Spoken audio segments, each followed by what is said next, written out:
Hello everyone, welcome back to my channel. Before starting the video, please subscribe and keep watching for more details videos. Is Nadal Academy prodigy Alexandra Eala the next tennis star? Even the most successful junior tennis players can harbor doubts about their chances of making it at the pro level. The list of child prodigies who never reached the top of the adult game is longer than the list of those who did. Alexandra Eala was very much a prodigy. She left her home and family to attend the Nadal Academy at 12. The same year, she won the prestigious Le Petits as competition in France. At 13, she started playing junior Grand Slams. At 17, in 2022, she won the girls' title at the US Open, beating, incidentally, Mira Andreeva 6-4, 6-0 in the quarterfinals. Over the last 2 years, though, Eala's confidence could have wavered. She's the first player of any renown from the Philippines, and she has talked about not having any tennis role models from her country. In 2024, she lost in the final round of qualifying at Roland Garros, Wimbledon, and the US Open. She came to Miami ranked 140th in the world.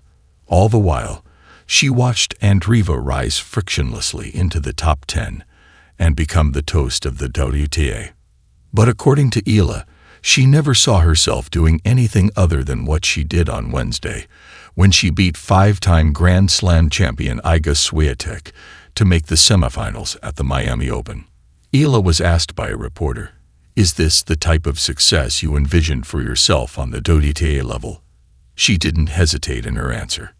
"Of course," she said. "I think every single player here has envisioned themselves as a successful tennis player. This is the goal, to do well on the WTA Tour, to win slams. In the end, the goal is to win slams, to get the rankings. I think this is a good step towards where I want to be." There's a mix of calmness and relentlessness in that answer.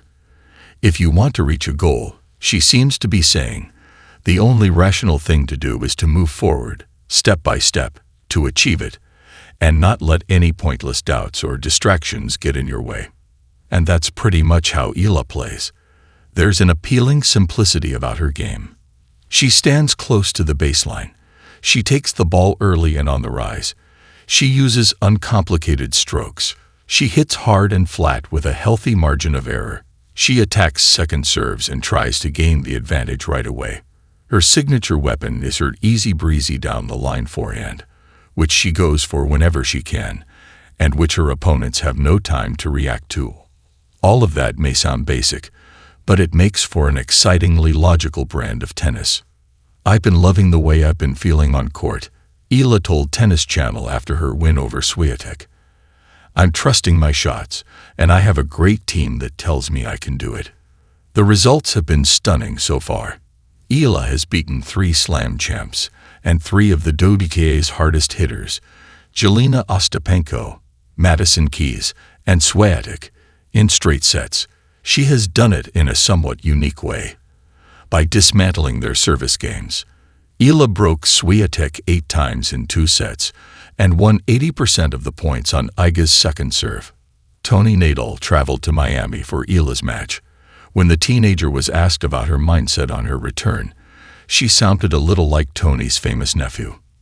"Take it early and not to be afraid." Eala said she told herself, "Not to be afraid to miss. It's normal that I would miss some, but I cannot be afraid to continue to do what I know I have to do." Eala is still a work in progress, of course. She'll need to get some more bite on her serve going forward, and while she closed out Swiatek in straights, there were a couple of nervous double faults as the finish line drew closer. Her run in Miami has reminded of the one that Leila Fernandez, another lefty who is half Filipino, made at the US Open in 2021. Fernandez obviously hasn't replicated her tennis of that fortnight, but Eala is 3 inches taller -5'9" to 5'6", and hits what seems to be a heavier ball. A new face is always reason to cheer. A new face from an entirely new country of 115 million people is something we don't see often, or ever, in tennis, which is a sport that already seemed to have spread to every corner of the globe. My game plan was to stick to what I know and run. Eala says of how she has been beating the big hitters in Miami. Simple, logical, and exciting.